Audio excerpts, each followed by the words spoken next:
Det havde været en fin aften med fiskefrikadeller, som Hotter havde lavet, mens faren hakkede persille. Faren sagde, at de var et godt team. Team betød hold. Hotter kunne godt lide at være på hold med sin far, og han elskede at lave fiskefrikadeller. Så fik han forklæde og sprutbriller på. Brillerne var farens motorbriller, som var gode mod sprut, der kom fra panden. I aften, sagde han, skal vi have dessert. Faren hældte vandet fra kartoflerne. Skal vi det? Ja, det skal vi. Vi skal nemlig have pebermyntebolcher. 4 til hver. Nå, dem elsker jeg. Hvor har du dem fra?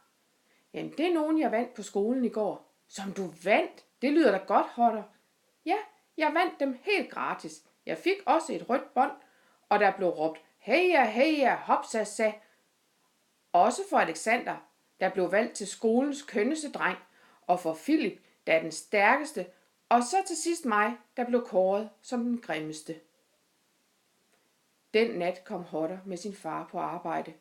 Hotter elskede at være med på arbejde, så sad han i sidevognen med den store brune hjelm på og glædede sig til, at det skulle blive ud på de små timer, som er slutningen af natten, hvor dagen langsomt vågner over i Sverige. De suser ind mod byen. Det er en kold, men klar fredag nat, og selvom det er sent, er der stadig folk på gaderne. Man kan høre deres stemmer i de smalle gyder. Hotter elsker byen.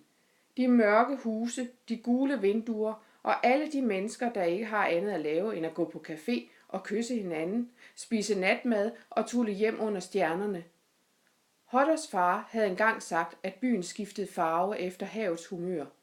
De havde siddet på et fladt tag med udsigt til hele Københavnstrup, og det meste af det perlende hav og en plakat med en rød Toyota. Det var sommer, og vinden var lun, og det var ikke rigtig mørkt og ikke rigtig nat. Dagen legede bare skjul. Hotters far havde peget ud på vandet. I nat er det sølvfarvet, sagde han. Når det er sølvfarvet, betyder det, at havet er gået ind i sig selv. Hvad betyder det, havde Hotter spurgt. Jamen det betyder, at det tænker, og når havet tænker, lægger vinden sig, og der bliver stille i byen. Folk standser op og ser sig omkring. Hvad sker der, tænker de, men der sker ikke noget. Og så begynder de også at tænke, og i løbet af natten tænker hele byen sig om. Det har den brug for en gang imellem. Andre gange er havet sort som stanglakrids. Så skal det gå hurtigt. Alting skal gå hurtigt. Hej, vilde dyr. Bilerne suser rundt om hjørnerne. Folk må springe for livet. Der skrues op for musikken. Folk råber til hinanden. Hurtigere, hurtigere og mere ballade. Spædbørn skriger og deres fædre banner. Ild på cigaretten. Skål i skivet. Op med plakaten. Skynde sig, for havet er sort. Tid er penge, livet er kort, og vi skal nå det hele. Skynd dig. Andre gange er det dybt blåt. Jamen, Hotter, så drømmer vi alle sammen. Folk sidder under åben himmel, hænger i vinduerne med halvt lukkede øjne, og langt væk svæver en saxofon i en snor, gjort fast til månen, der altid er gul, når havet er blåt. Hotter holdt de store ruller med plakaterne og så sin far klatre rundt på stiger og stativer, balancere på toppede tagrygge på højde med byens højeste spir. Det var farligt, men Hotters far var en mester. Han havde gummisko på og brugte den lange plakatrulle som balancestang. Nogle gange havde Hotter set ham danse på tagryggen foran den store månemand, og Hotter vidste intet bedre. Det gyste i ham, og han bed sig i knurrene, indtil faren endelig stod ved skorstenen og vinkede ned til Hotter i sidevognen, der pustede ud og tørrede øjnene. Men nu var det efterår og næsten vinter. Hotter havde vinterjakke, der står vinterfrakke, og elefanthue på. Men om halsen hang det flotte røde bånd, han havde fået i klassen, da han blev kåret til skolens grimmeste dreng. De spiste det sidste pebermyntebolche på Vesterbros Torv, og far tog sin tegnebog frem og viste Hotter billedet af Hotters mor, der var død for mange år siden. Jeg synes, hun er meget smuk, sagde han stille.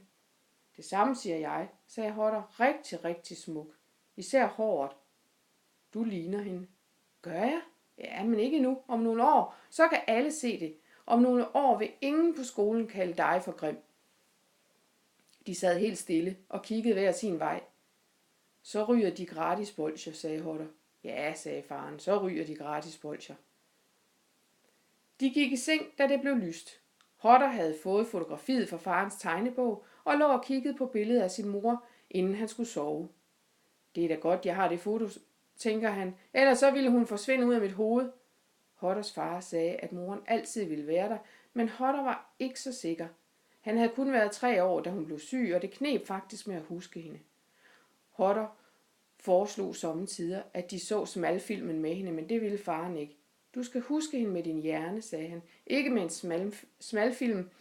Du skal huske, hvordan hun gik, hvordan hun talte, og hvordan hun smilede og lå og lagde hovedet tilbage og lå. Og huske, når hun tog dig op fra sengen og holdt dig tæt ind til sig og sagde, at hun elskede dig over alt på jorden. Og huske, når vi tog ud til vandet sammen, og hun fortalte om havets farver. Alt det skal vi huske, Hodder. Aldrig glemme. Faktisk hændte det, at Hodder fik en lille smule huskeglimt af sin mor. Et billede, der ligesom for henover hans øjne, fornemmelsen af at blive løftet op. Den følgende nat fik han igen besøg